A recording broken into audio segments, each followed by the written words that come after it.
The $1 million check slid across the dining table and stopped in front of my younger sister. Everyone applauded. My aunt wiped away tears. My mother smiled like she'd just changed our family's future. Even the roast chicken seemed to disappear beneath the excitement. Only one person didn't clap, me, not because I wanted the money, but because I knew exactly where it had come from. Can you imagine watching your own family celebrate? Knowing every smile around the table had been paid for with someone else's promise? My name is Claire Bennett. I'm 29 years old. For 7 years, I managed every receipt, every payroll report, every tax return. For my family's hardware business, without a salary, without a title, without anyone ever asking whether I wanted my own life. Numbers had always been my language. People lied. Ledgers didn't. That simple truth would eventually save everything I'd spent years rebuilding.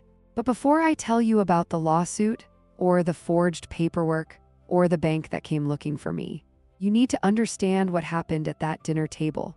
Because that's where my family quietly decided I no longer belonged. If you've ever felt invisible in your own family, or watched someone else receive everything while your sacrifices went unnoticed, I'd love to know where you're watching from.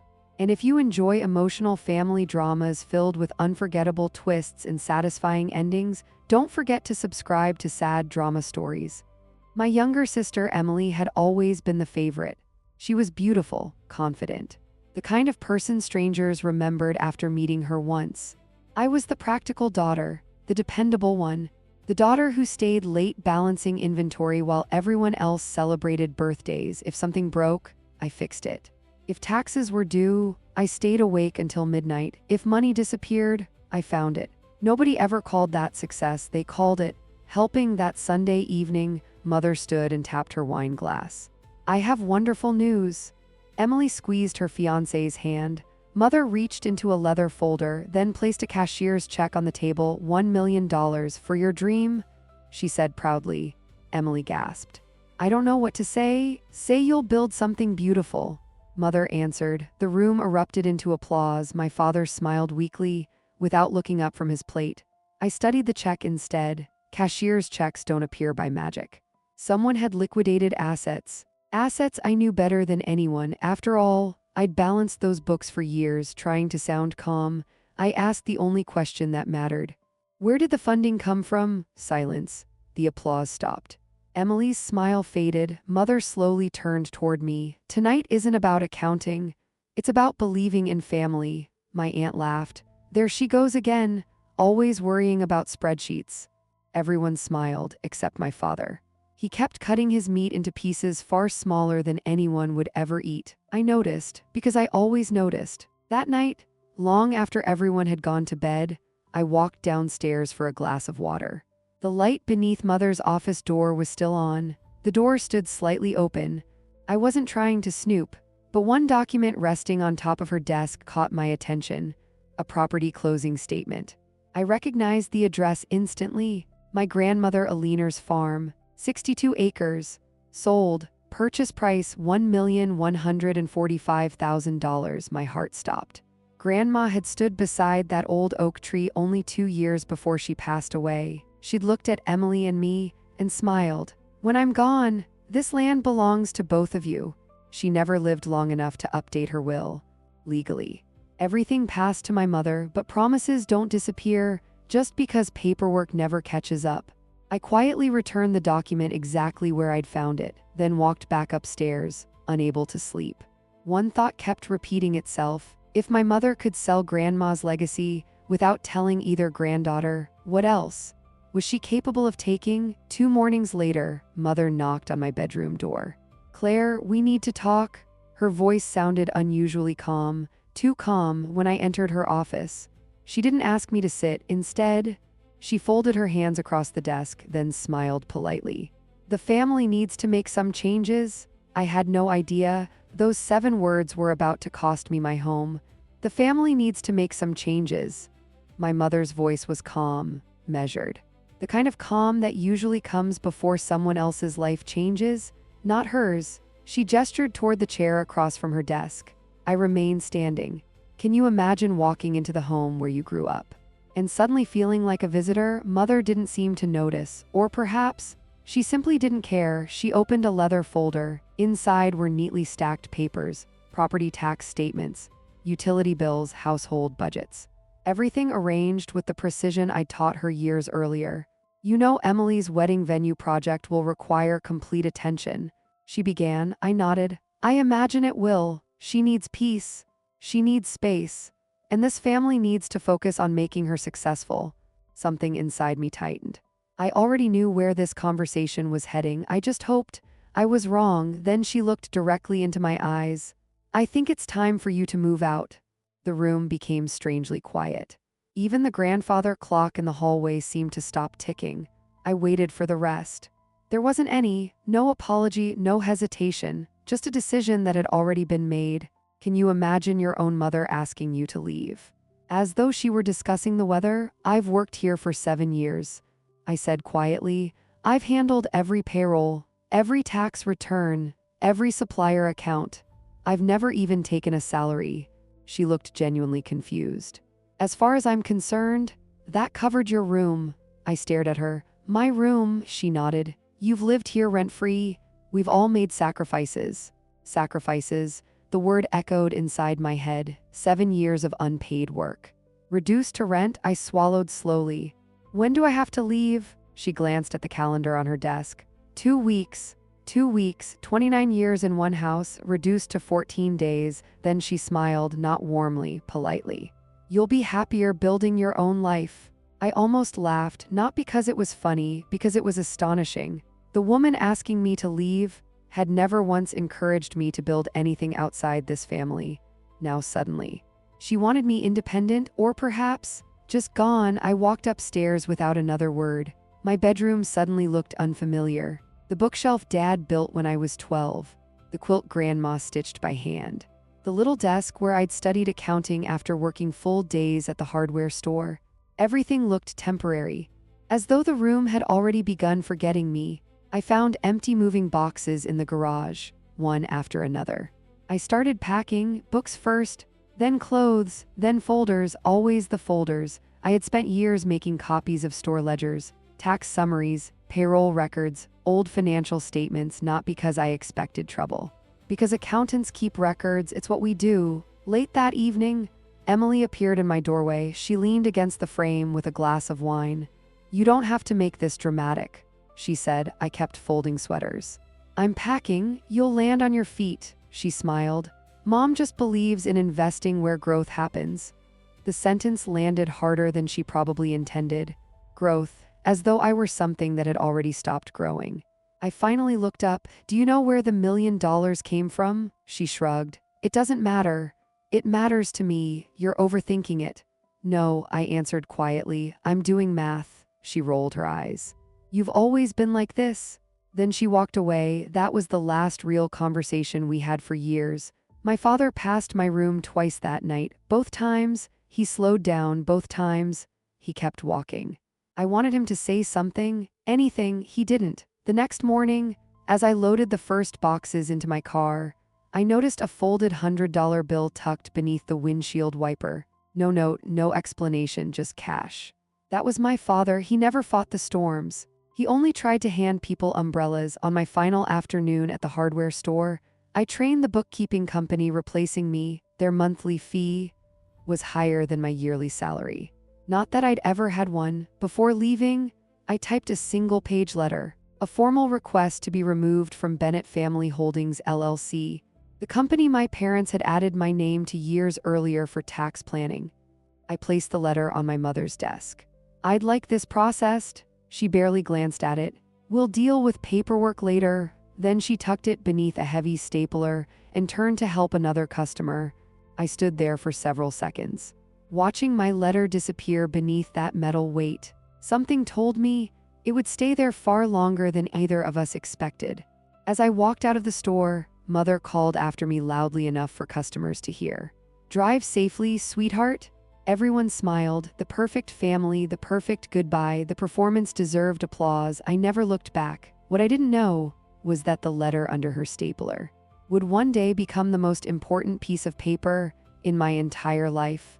The letter disappeared beneath my mother's stapler. At the time, it looked like a small moment, one of hundreds. I simply assumed she'd process the paperwork later. I couldn't have been more wrong. Can you imagine doing everything the right way, only to discover someone never intended to let you leave? 3 weeks after moving into my tiny apartment, life finally began to feel peaceful. It wasn't much: 1 bedroom, 2nd floor, a balcony barely large enough for a single chair, but every bill arriving in the mailbox carried only one name, mine. Every piece of furniture I had purchased myself for the first time. Nothing around me depended on my family. I found a job with a regional accounting firm. The salary wasn't extraordinary, but every paycheck felt different, because someone had finally decided my work deserved to be paid.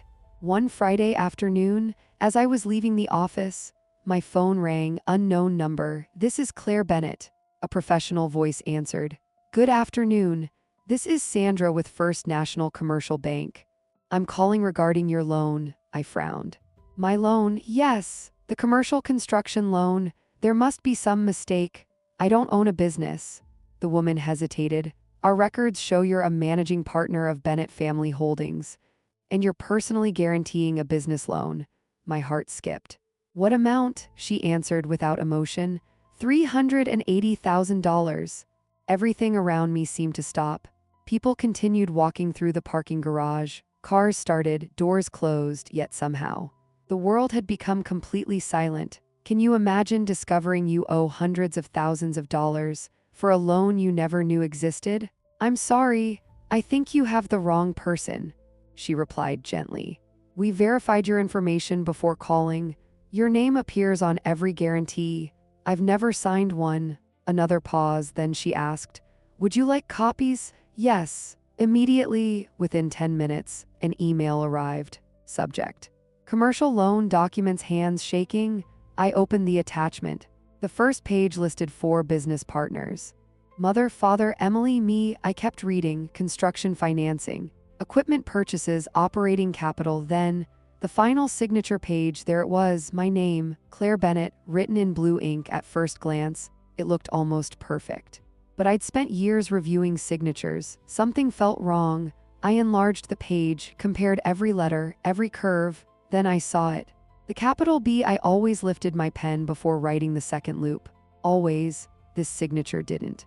Someone had practiced, but they hadn't practiced enough. Can you imagine recognizing your own forgery? From one tiny habit nobody else noticed, I printed every page, spread them across my kitchen table, then reached into one moving box I still hadn't unpacked.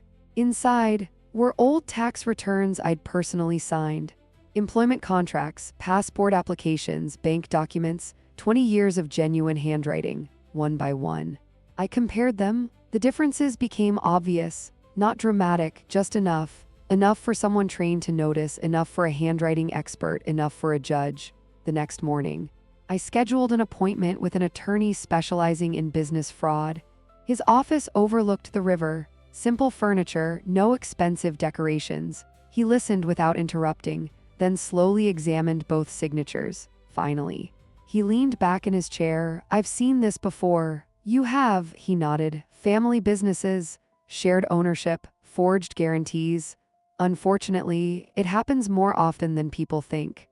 He closed the folder, then looked directly at me. "Did you ever ask to be removed from the company?" "Yes, I submitted a written request. When? The day I left." "Do you have a copy?" I felt my stomach sink.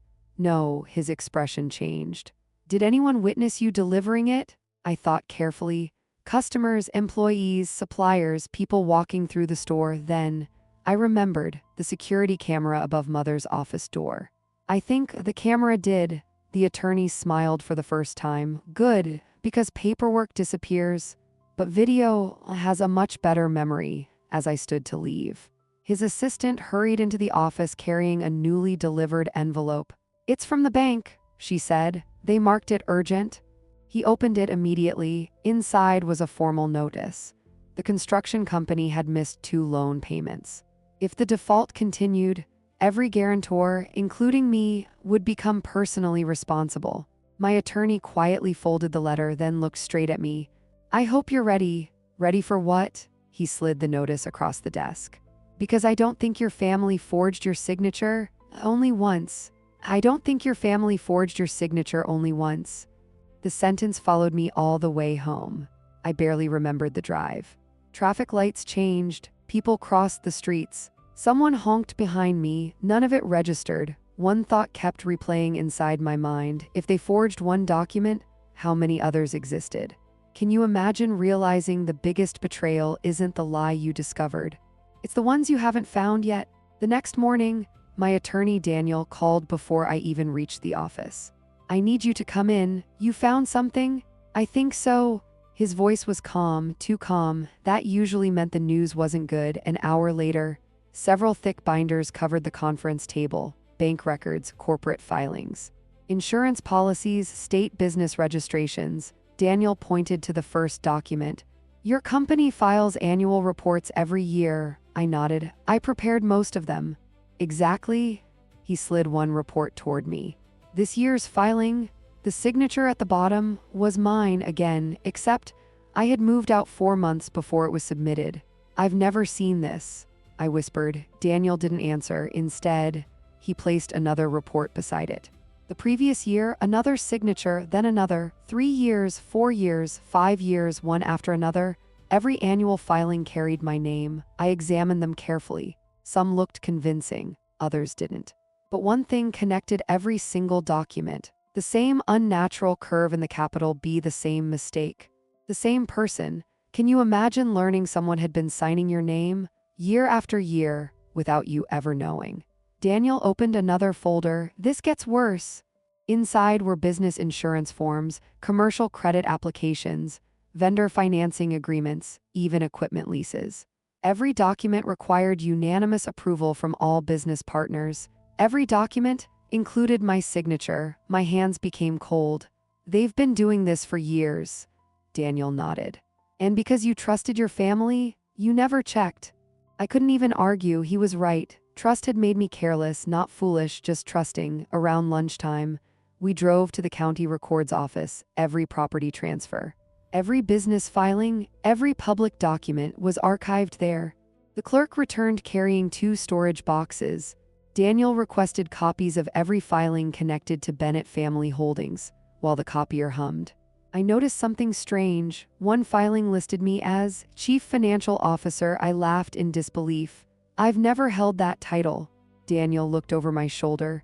But according to the state, you have. Another document listed me as approving a warehouse expansion. Another authorized a new equipment loan. Another approved changes to ownership percentages. I had apparently attended meetings. That never happened. Approved decisions nobody told me about, and signed documents I'd never seen. Can you imagine reading an official history of your own life, only to discover someone else had written it? As we gathered the copies, the county clerk hesitated. There is one more filing, she said quietly. It's unusual. Daniel looked up. How so? It was submitted only 3 weeks ago. 3 weeks, exactly when I'd moved into my apartment. The clerk handed us the certified copy. I unfolded the first page, then felt the blood drain from my face. It was my resignation, not the one I'd written. A completely different document. According to this version, I had voluntarily resigned, released the company from all future obligations, confirmed every financial decision made by management, and waived any right to challenge past transactions. At the bottom, another signature, mine, or at least the version someone wished had been mine. Daniel immediately stood. This wasn't filed by accident? No, I whispered. It was filed because someone expected trouble. Before we could leave, my phone vibrated. It was my father. The first time he'd called since I'd moved out. I answered cautiously. Dad, his voice was barely above a whisper. Claire, you need to stop asking questions. I froze. Why? Long silence. Then, because someone was clearly standing beside him, he spoke carefully. Some things are more dangerous than you realize. The line went dead. Daniel slowly lowered the phone from my hand. That wasn't a warning, he said. It was a message. For who? He looked toward the forged resignation letter still lying on the table. For whoever is afraid, you're getting too close. For whoever is afraid, you're getting too close.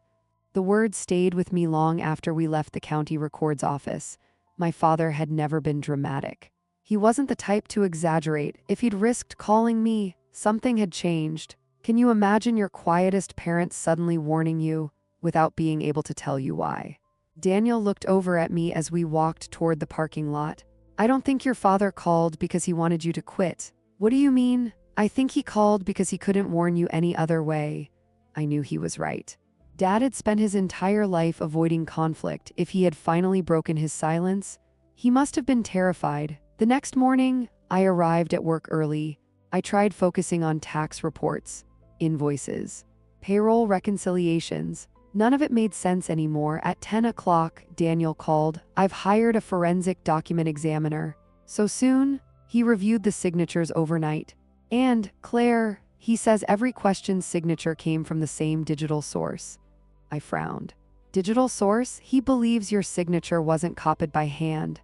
It was scanned, then digitally transferred over and over again. Can you imagine discovering someone didn't need to forge your signature anymore? Because they had turned it into a reusable file, my stomach tightened. Immediately, I remembered something. 5 years earlier, Mother had insisted everyone update their employee records. We're modernizing, she'd said. We'll scan all important documents. She'd asked each of us to sign a blank authorization page, just for our digital files. I never questioned it. I trusted her. Now, that memory felt completely different. Daniel continued, if the examiner is correct, they've been using the same scanned signature ever since. One signature, unlimited documents, unlimited loans, unlimited risk. By lunchtime, another surprise arrived. The bank approved Daniel's request for additional records. We finally received the original loan application package, not just the signature page. Everything: financial statements, business projections, collateral schedules, insurance certificates. Then, one document stopped both of us cold. Personal financial statement borrower Claire Bennett. According to the paperwork, I owned luxury investments, investment accounts, vacation property. Nearly $600,000 in personal assets. I laughed, not because it was funny, because it was absurd. I rented a one-bedroom apartment. My car was 7 years old. My savings barely covered 6 months of expenses. Someone had invented an entirely different life for me. Can you imagine reading a financial profile of yourself, written by someone who had never intended you to see it? Daniel looked thoughtful. This wasn't just fraud. This was preparation. For what? They needed someone with strong financial credibility. I slowly understood. The bank hadn't approved the loan because of my parents or Emily. It approved the loan because of me, because my spotless financial history made the application stronger. Without my identity, the loan might never have existed. Late that afternoon, Daniel received another call, this time from the forensic examiner. He placed the call on speaker. I've finished comparing every signature, the examiner said. There are 43 question documents. 43. I closed my eyes 43 times. Someone had signed my name without permission, without hesitation. Then the examiner added something unexpected. But that's not the biggest issue. Daniel leaned forward. What is? The metadata. The documents weren't created in different months. They were produced in batches. Batches? Yes. Someone generated multiple legal documents on the same computer. Within the same afternoon, Daniel and I exchanged a glance.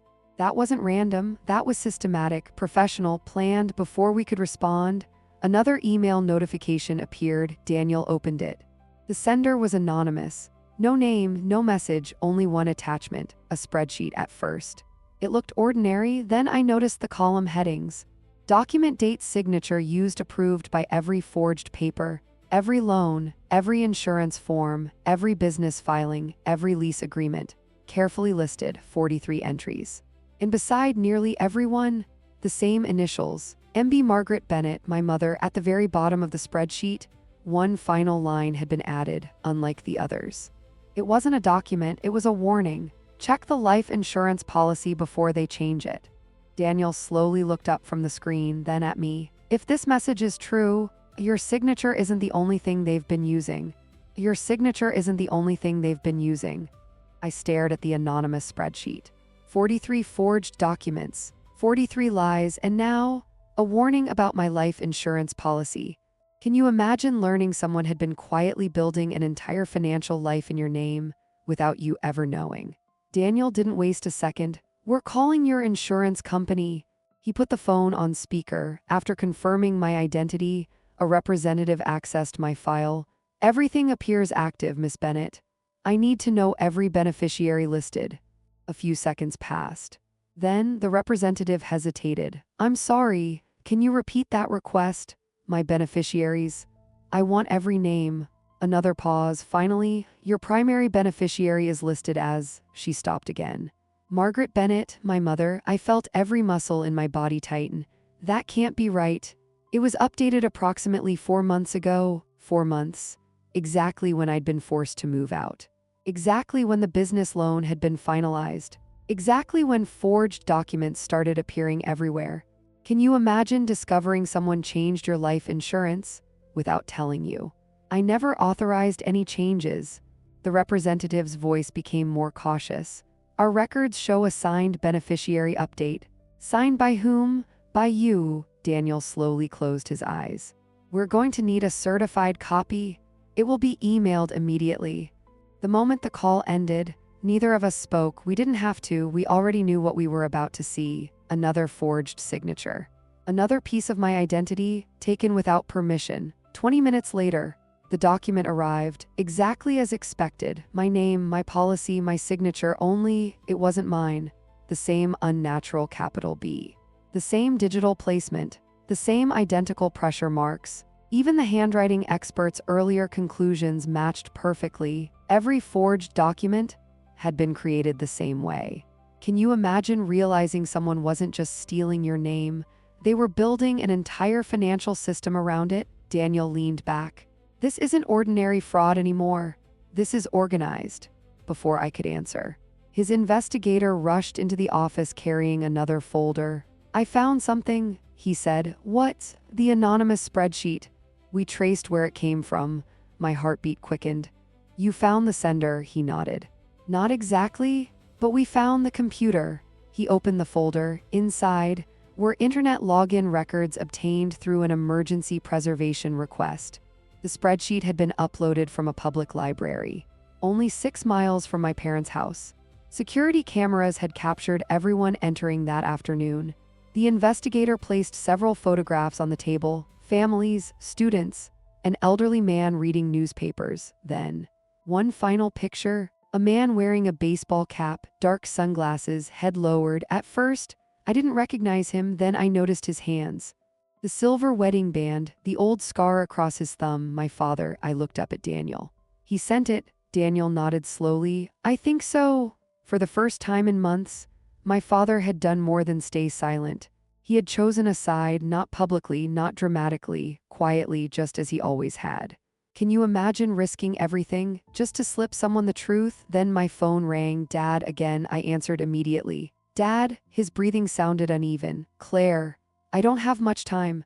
"What's wrong?" "They know. Someone warned you." My heart began pounding. "Who knows?" "Your mother and Emily. They've been looking through my office. They think I copied files." I stood up. "Dad, leave the house." "I can't." "Why not?" Long silence. Then he whispered something that made my blood run cold. "They've already moved the money." "What money?" "The business accounts. The property sale. The construction loan. It's gone." "Gone where?" Before he could answer, a voice shouted in the background. Dad inhaled sharply, then whispered one final sentence. "Check the storage unit, not the office." The line went dead. Daniel grabbed his car keys immediately. "Storage unit," I nodded. "I don't know which one, but Dad does." As we hurried toward the parking garage, Daniel's phone buzzed. He glanced at the screen, then stopped walking. "What is it?" He slowly turned the phone toward me. It was a court filing. Submitted less than 10 minutes earlier. Bennett Family Holdings LLC had officially filed for bankruptcy, and according to the filing, I was still listed as Chief Financial Officer. I was still listed as Chief Financial Officer. For a moment, I couldn't breathe. The bankruptcy filing sat on Daniel's phone, stamped by the court, filed only minutes earlier, according to the document. I wasn't just a former employee. I wasn't just a daughter. I was supposedly one of the executives responsible for a bankrupt company. Can you imagine discovering someone had waited until the very last moment to make sure you'd fall with them? Daniel looked at me. This wasn't an accident. No, I whispered. It was an escape plan. If the company collapsed, creditors wouldn't simply chase my parents. They would chase every officer, every partner, every guarantor, including me. Someone had spent years building the perfect financial trap, and today, they'd finally sprung it. Daniel immediately called the bankruptcy court within the hour. He filed an emergency motion requesting that I be removed from every pending obligation until the fraud investigation concluded. Then we drove straight to the storage facility my father had mentioned. The manager met us outside. After reviewing my father's emergency authorization, he unlocked Unit 314. The metal door rolled upward. At first, it looked ordinary: old filing cabinets, boxes of receipts, dust-covered shelves. Then Daniel noticed something. Every box had dates written across the side, perfectly organized, unlike my mother's office. This wasn't chaos, it was a backup. Can you imagine the quietest person in your family secretly preserving the truth for years? We opened the first cabinet. Payroll records, supplier contracts, original invoices. Then, a locked fireproof safe, taped to the front, was a single envelope, my name inside.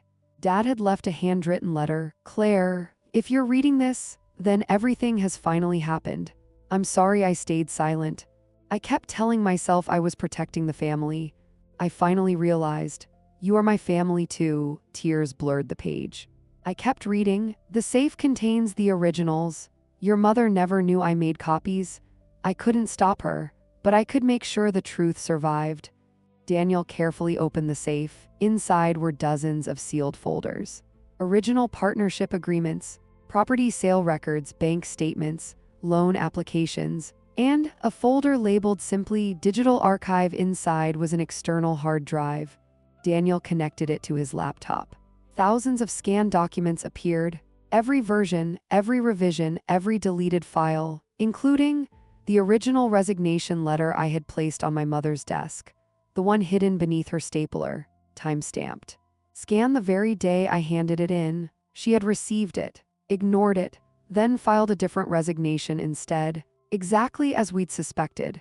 Can you imagine discovering the proof had existed all along, hidden by the one person who never raised his voice? The hard drive revealed even more: email drafts, accounting logs, internal memos, and one folder titled Signature. Source. Inside was the scanned authorization page my mother had collected years earlier when she claimed the business was going digital. My genuine signature. High resolution, perfectly cropped, ready to be copied onto any document. Daniel quietly closed the folder. We're done. I looked at him. What do you mean? We don't need theories anymore. We have evidence. Over the following months, everything unraveled.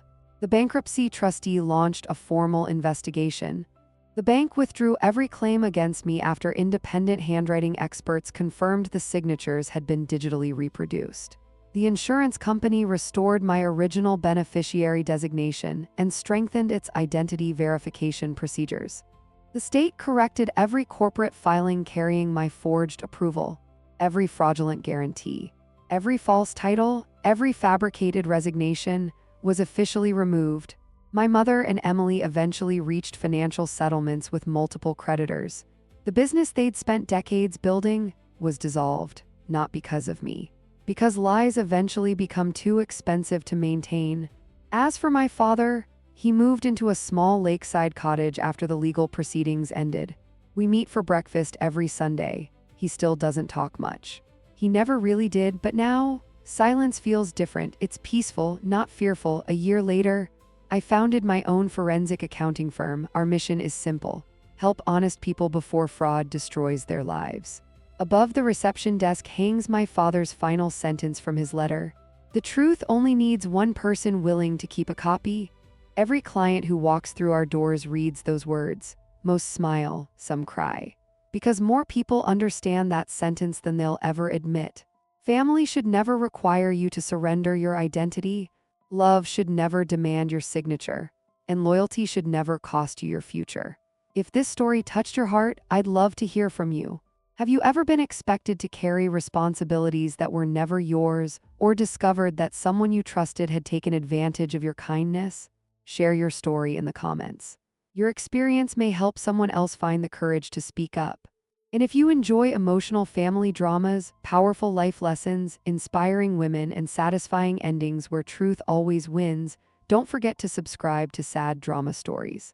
Thank you for watching, and remember, trust is a gift, proof is protection. Never feel guilty for asking for both.